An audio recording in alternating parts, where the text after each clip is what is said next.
নবম শ্রেণীতে পড়ুয়া আমার বড় বোনকে খালাতো ভাইয়ের সাথে একা বাসায় রেখে ১-৫ দিনের জন্য বাবা-মা ভারত বেড়াতে যায় শপিং করতে কলকাতা, কাশ্মীর, দার্জিলিং, আগ্রাসহ অনেক জায়গায় ঘোরাঘুরিও করেছিল। ১-৫ দিনের সাথে শপিংও করেছিল অনেক। চতুর্থ শ্রেণীতে পড়ুয়া আমাকেও বাবা-মার সাথে করে নিয়ে যায় ভারতে। বড় আপাও যাওয়ার জন্য অনেক বায়না ধরেছিল, মায়ের পায়ে পর্যন্ত ধরেছিল তাকেও সাথে নেয়ার জন্য। কিন্তু বড় আপা যে ছিল ভীষণ মেধাবী, তাই মা বলেছিল ১-৫ দিনের লেখাপড়ার অনেক ক্ষতি হয়ে যাবে। যদিও আপা তখন 9-এ পড়ে, তবুও পরের বছরের এসএসসি পরীক্ষার ভালো প্রস্তুতির জন্যই মা বড় আপাকে সাথে নেয়নি। মায়ের ইচ্ছে ছিল বড় আপা এত ভালো করে লেখাপড়া করবে যে ভবিষ্যতে মেডিকেলে চান্স পেয়ে ডাক্তার হতে পারে। সেদিন ভারত বেড়াতে যাবার জন্য বড় আপার সে কি কান্না! যাওয়ার সময় আপার কান্না দেখে আমারও কান্না চলে এসেছে। মা বলেছিল, বড় বোনের জন্য মায়া দেখাতে গেলে তোকেও রেখে যাব। আমার চাকরিজীবী মা একটু বেশি কঠোর ছিল। সেবার ভারতে অনেক মজা হয়েছিল, বিশেষ করে বাবা-মা অনেক আনন্দ করেছিল। কিন্তু কে জানত এই আনন্দই তাদের জীবনের সবচেয়ে বড় দুঃখ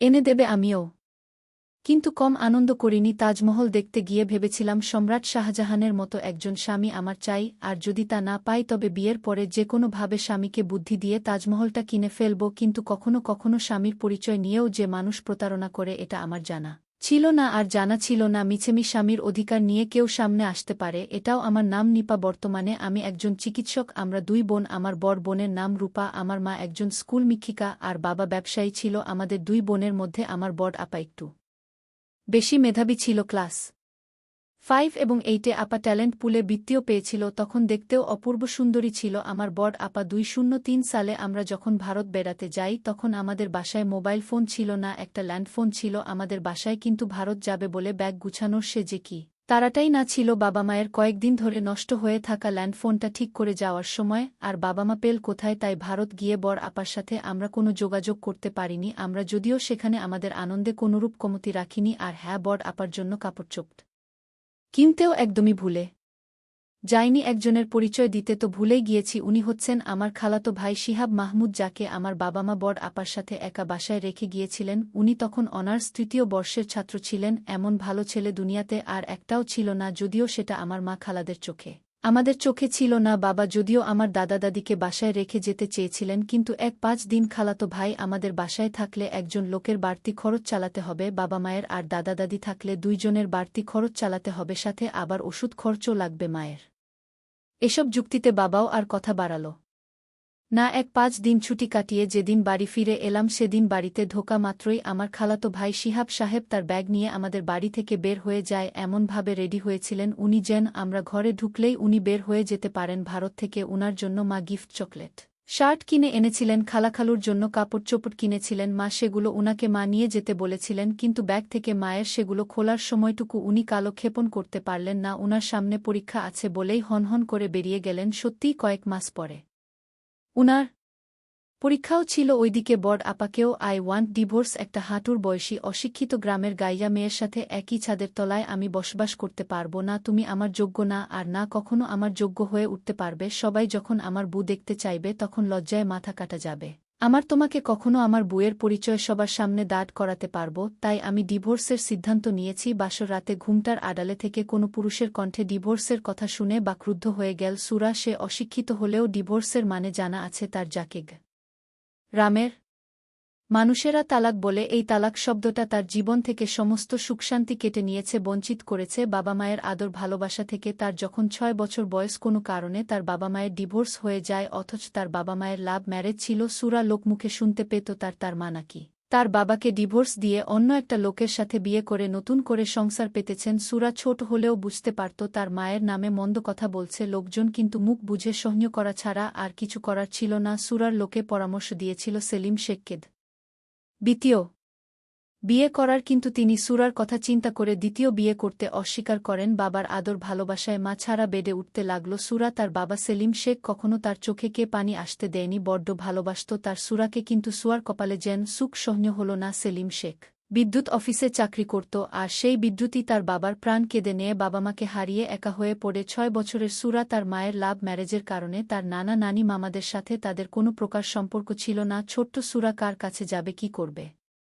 কিছুই বুঝতে পারছিল না এমন সময় তার দুঃসম্পর্কের কাকা মনিরুল শেখ তার দিকে সাহায্যের হাত বাড়িয়ে দেয় সুরাকে নিয়ে আসে নিজের গ্রামের বাড়িতে কিন্তু তার ছিল অভাবের সংসার ঠিকমত 2 বেলা 2 মুঠো ভাত ও জুটত না তার একে তো সংসারে অভাব অন্টনের মধ্যে আবার সুরাকে তাদের পরিবারে নিয়ে আসার জন্য মনিরুল শেখের স্ত্রী রহিমা বেগম যেন তেলে বেগুনে জ্বলে ওঠে তিনি অকথ্য ভাষায় গালিগালাজ করতে থাকেন মনিরুল শেখকে সুরাকে ঠিকমত 2 বেলা 2 মুঠো পেট ভরে খেতে দিত না পান থেকে চুন খসলেই গরম খুন্তির ছা কাঁদিত সব সহ্য করা ছাড় আর কোনো উপায় ছিল না সুরার কাছে প্রতিনিয়ত কাকির অনাদল অবহেলা অত্যাচার নির্যাতন সহ্য করে বড় হতে থাকে সুরা হঠাৎ ঘণ্টার আড়ালে থাকা পুরুষের মুখে আবারও তালাকের কথা শুনে অতীত থেকে বাস্তবে ফিরে আসে সুরা লোকটার মুখে তালাক দেওয়ার কথা শুনে বুঝতে পারল এই লোকটা তার বর যার সাথে আজ সে বিবাহ বন্ধনে আবদ্ধ হয়েছে কিন্তু তাকে দেখার সৌভাগ্য হয়ে ওঠেনি তার সুরা দেখতে নজর কাড়া সুন্দরী না হলেও যথেষ্ট সুন্দরী বলা চলে ডাগর ডাগর চোখ হাঁটু পর্যন্ত ঢেউ খেলা চুল 5 ফুট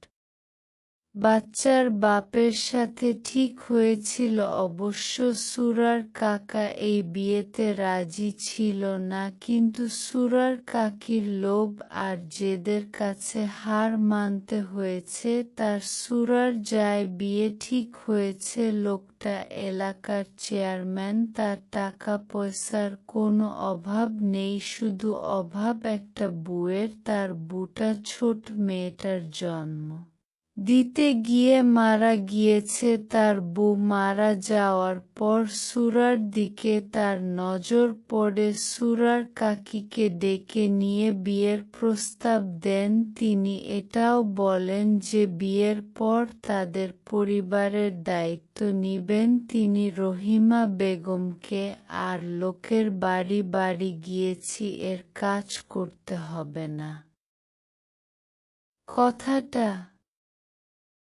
শোনা মাত্র লোভে চকচক হয়ে উঠে রহিমার মুখ তিনি আর কোনো কিছু না ভেবেই রাজি হয়ে যান বিশ্বাসটা জানার পর সুরা তার নিজের ভাগ্যকে মেনে নিয়েছিল যার এই পৃথিবীতে বাবা মা নেই তার সাথে এর থেকে ভালো আর কি বা হতে পারে সুরা এটা খুব ভালো করে জানে আর যাই হোক চেয়ারম্যান তাকে কখনো ডিভোর্স দিতে চাইবে না কিন্তু লোকটার মুখে ডিভোর্সের কথা শুনে সুরা তৎক্ষণাৎ ঘুমোটা ফেলে দিয়ে ডাগর ডাগর চোখে তার সামনে থাকা লোকটার দিকে তাকিয়ে যেন চমকে উঠল সে মুখে হাত দিয়ে একটু জোরেই বলে উঠল ওমর খোদা এই কি সুন্দর বেডা মানুষ এই শুন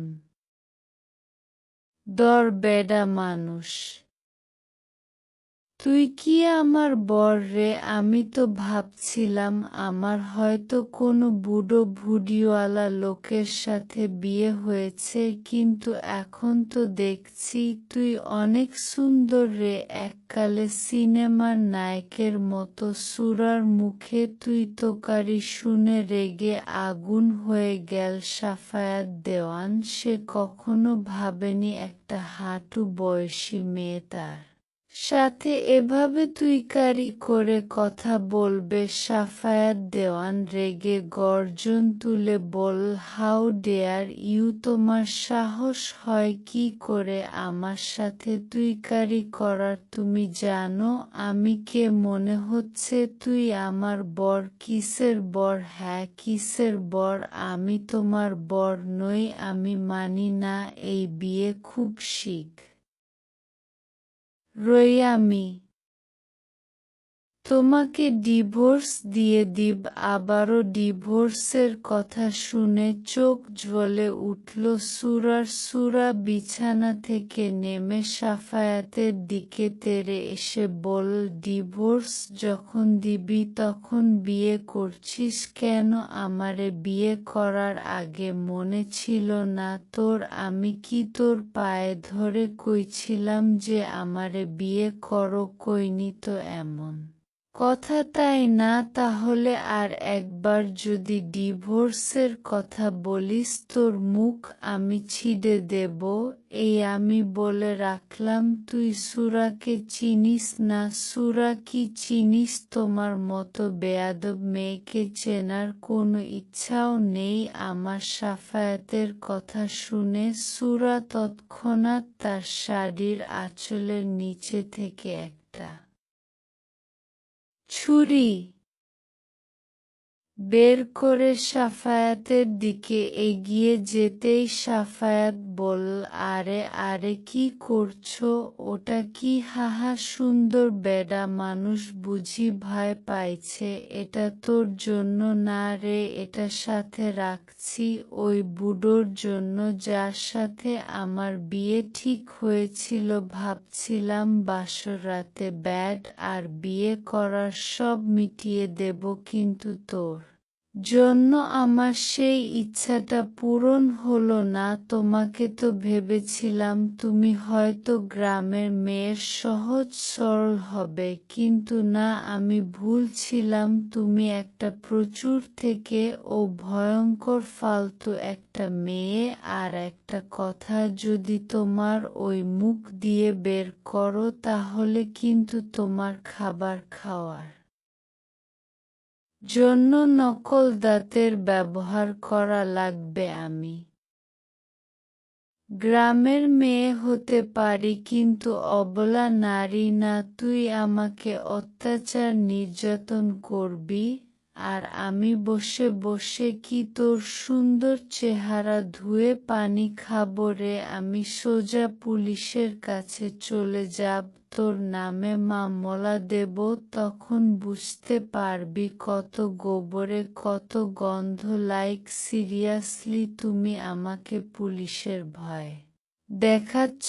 এই সাফায়াত দেওয়ানকে, যে কিনা নিজেই একজন পুলিশ অফিসার। পুলিশ অফিসার কথাটা যেন সুরা ঠিক হজম করতে পারল না। তৎক্ষণাৎ সুরা জ্ঞান হারিয়ে সাফায়াতের বুকে ঢলে পড়ল।